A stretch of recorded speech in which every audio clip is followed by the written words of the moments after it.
Hey, what's up? Welcome back din sa ating channel dito sa Mobs TV. Alright, so tayo nagbabalik ulit mga babayan, mga tol. At ngayon ay pag-uusapan natin, no, etong isang kabaliwan po ng China, mga tol.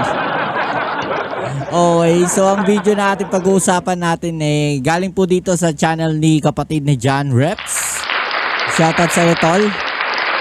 Okay, sabi nga po niya dito mga tol, no, Palawan, kukunin ng China. Napag-usapan na natin to nung nakaraan, no, dahil kasama daw di umano sa mapa nila, mga tol.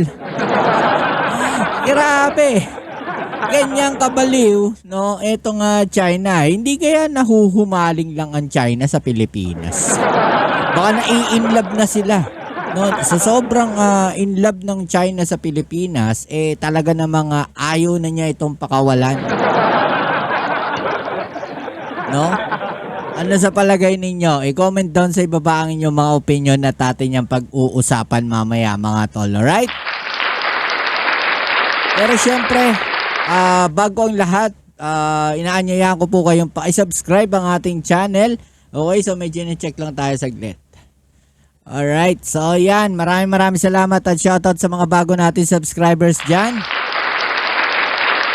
At kung kayo ay bago pa lang po dito sa ating channel, please don't forget to subscribe, like, share at comment dyan sa comment section. At kagaya po nung dati, no, sa lahat ng mga nandito ngayon sa ating video, na napadaan po dito sa ating channel, paki-like naman po ang ating video ngayon. Yan. 1 like naman po dyan sa mga nanonood, no, sa atin. Napakalaking tulong na po niyan. Okay, so huwag na natin patagalin, umpisahan na natin to. Let's go. Sa update sa patuloy na tumataas na tensyon sa rehiyon, ipinakita ng Australia na mahigpit sila sa pagbabantay sa mga karagatan nito kung saan 2 dayuhang sasakyang pangdagat ang kanilang sinunog. Nayupi naman ang isang barkong pangdigma ng Thailand matapos banggain ng bangkang pangisda ng Vietnam habang kanila itong hinuhuli.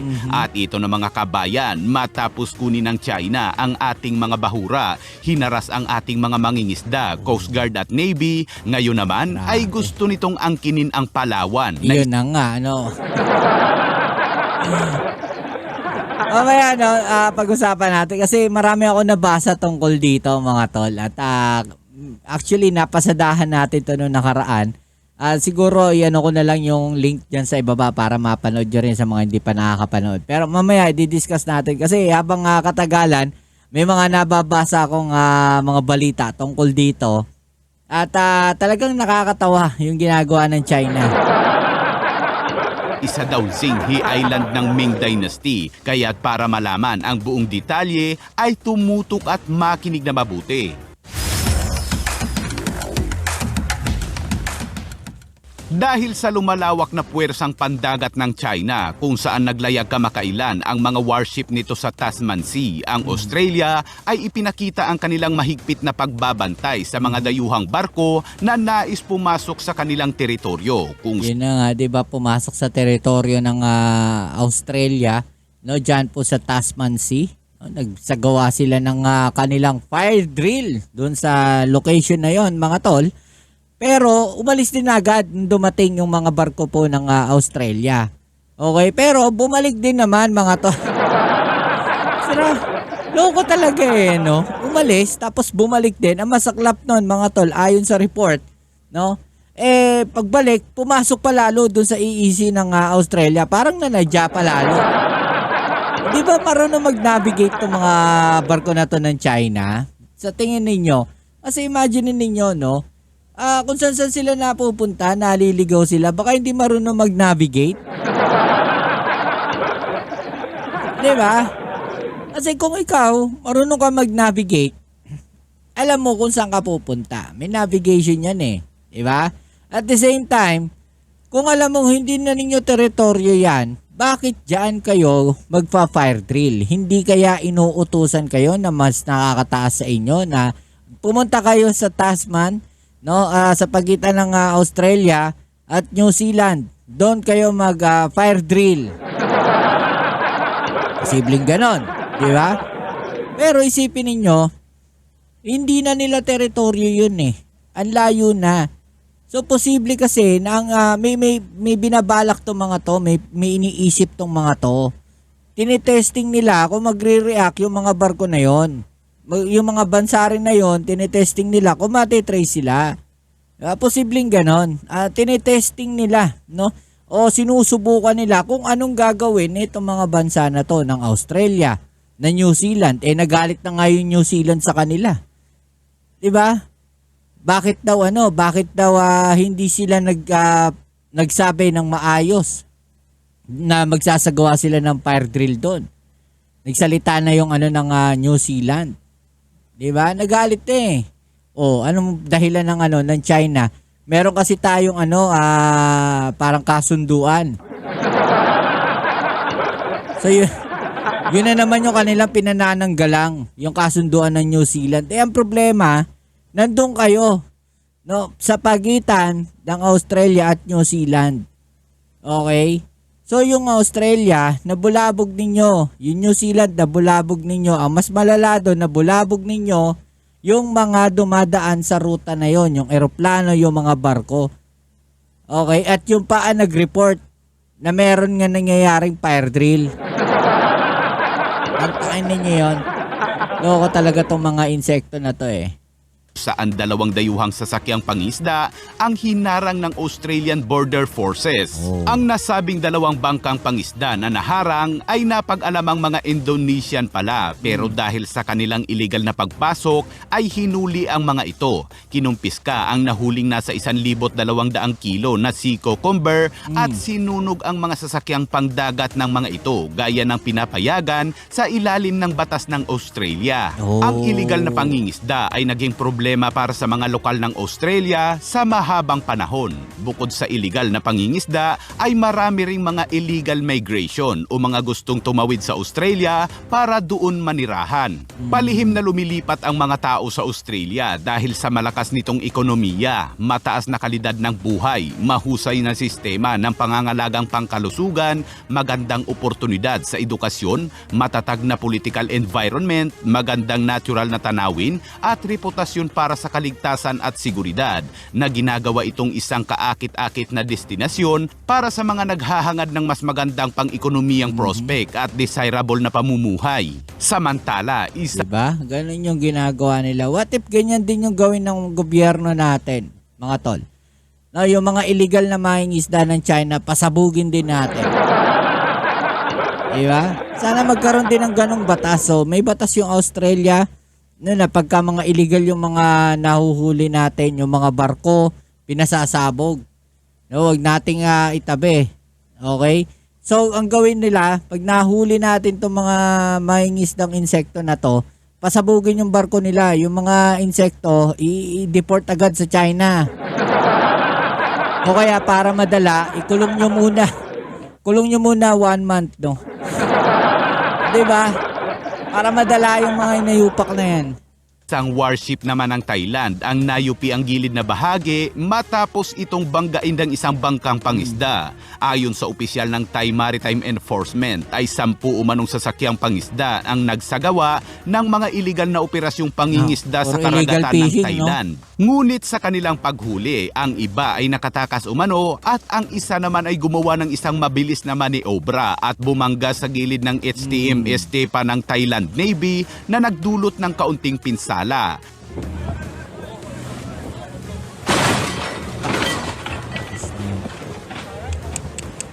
na mga tripulanting Vietnamese ang Alam na-arrest. nyo, sa nakikita ko, katwiran ng mga yan, mga tol, mahuli tayo, maka-damage man lang tayo doon sa barko nila. Ganon. Siguro ganon yung pag-iisip ng mga yan. Parang mga pag-iisip ng mga insekto, no? Mahuli tayo, masira natin yung barko nila. Ganyan, yung mga strategy ng mga illegal na yan. Dinig mo yung wasak oh. 4 na mga tripulanting Vietnamese ang naaresto at ang mga bangka nito ay hinila papunta sa daungan. Wasak eh. At sa update naman sa patuloy na tumataas na tensyon sa West Philippine Sea, ang kasakiman ng China ngayon ay wala ng limitasyon. Aha. Kinuha ng China ang ating mga bahura, nagtayo ng mga military base sa ating karagatan, hinaras ang ating mga mangingisda, Coast Guard at Navy, at ngayon naman ay inaangkin naman ng China ang Palawan. Yan na. Tama ang iyong narinig, kabayan, na kukunin ng China ang Palawan. Okay. Ang Palawan ay may layong mahigit sa 1,500 kilometro mula sa pinakamalapit na kalupaan ng China. Isinusulong ngayon ng Chinese social media na Weibo, Douyin at Xianghoshu ang walang katotohanang pang-aangkin Ayan. nito na ang Palawan ay isa daw Singhi Island ng Ming Dynasty. Ang parehong gawa-gawang playbook na ginamit ng China para sa West Philippine Sea ay sinusubukan nila muling isulat ang kasaysayan, magpalaganap ng propaganda, ulitin ang kasinungalingan hanggang sa ito ay kanilang tutuhanin. Yun na nga. Okay, so stop tayo doon. Yun yung strategy nila mga tol. No, gagawa sila ng kasinungalingan hanggang kalaunan yung kasinungalingan na yun gagawin na nilang katotohanan. Okay? So ganyan yung manipulation na ginagawa na itong mga insekto na to. Gagawa sila ng mga ganyang kasinungalingan, tapos imamanipula nila yung isipan ng mga tao. Sa huli, yung kasinungalingan na yon, parang tatanggapin na nila sa sarili nila na totoo. Okay? Ganito yan. Kasi doon sa nabasa ko, meron silang sinasabi na isang tao na nakatungtong daw at nakadiscover ng Palawan. Okay? So, ganun yung sinasabi nila. No, doon daw po yon nung panahon ng Ming Dynasty. Yung sinasabi nila niyan. Kung babalikan natin yung history ng Pilipinas, mga tol, yung mga Chinese na yan, yung mga insekto na yan, pumunta sa Pilipinas para anong gawin? Makipag-trade. So, ibig sabihin, may mga tao na dito sa Pilipinas. Paano ka makikipag-trade sa isang lugar na walang tao? Sino Kanino ka makikipag-trade? Di ba? Nakipag-trade ka sa sarili mo? Ganun ba? Balikan natin ang history. Yeah, etong mga to, gumagawa sila ng sarili nilang kwento, gumagawa sila ng sarili nilang version. No? Ganyan yung strategy nila. Yan nga mga isla na nandyan sa sa exclusive economic zone.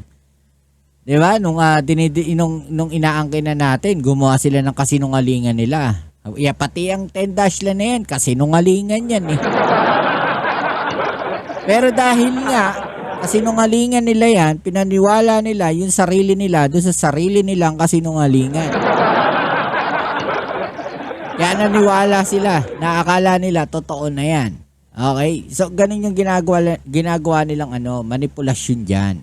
'Di ba? Niloloko nila yung mamamayan nila. Na in the end, sasabihin nila, no, sa atin talaga pala yung Palawan. Ganun. Ganyang kabaliw. No, ganyang kabaliw etong mga insekto na to.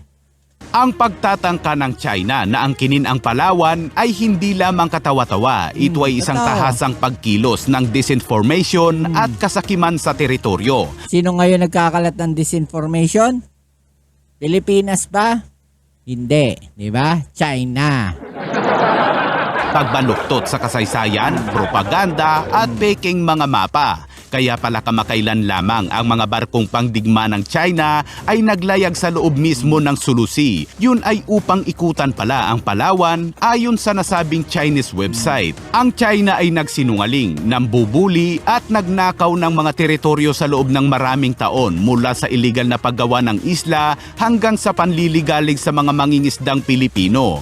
Ang mga aksyon ng China ay nagpapatunay na wala itong paggalang sa international na batas. Dinurog ng 2016 arbitral ruling ang tinaguriang historical rights ng China, ngunit patuloy itong nagbubuga ng mga peking salaysay sa isang pagtatangka na bigyang katwiran ang pagpapalawak ng teritoryo nito. Ang walang hiyang pagtatangkang ito ng China na kukunin ang Palawan ay hindi gagana. Hindi papayag ang sambayan ng Pilipino na muling isulat ng China ang kasaysayan o nakawin ng ating isla.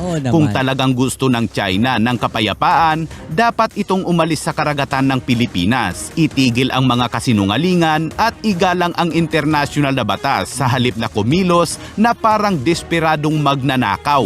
Mga kabayan, gusto ko lang linawin na ang mga usaping ito ay ipinapakalat ngayon ng Chinese social media na Weibo, Douyi at Xiaohongshu, ang isa sa one of the largest social media microblogging websites sa China. Sa ngayon ay hindi pa natin masasabing solid o totoo na mga kabayan dahil hindi pa nagsasalita ang mga opisyal ng China tungkol dito. Pero kamakailan lamang ay sunod-sunod ang paglapit ng mga barko ng China sa Palawan dahil kung tutuhanin ito ng China, abay baka simula na nga talaga ng gyera. Yan na nga mga tol, no? At sa pagkakaalam ko, yung mga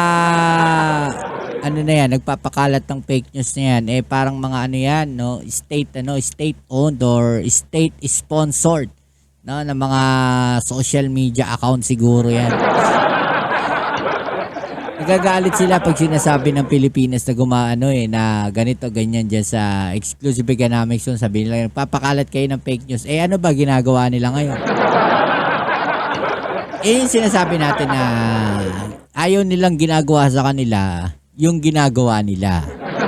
Pag binabalik natin sa kanila yung ginagawa nila, nagagalit sila. Galit na galit sila. Okay. So yan, muli, ano masasabi ninyo dito sa kabaliwan na to ng mga insekto? I-comment down. I-comment nyo sa ibaba at atin yung pag-usapan. Alright? So yan, muli, maraming salamat sa lahat ng mga patuloy na kasuporta dito sa ating channel. Kita-kits tayo sa ating next video upload. Ito muli ang inyong Kuya Mobs, sa Mobs TV. Peace. I'm out.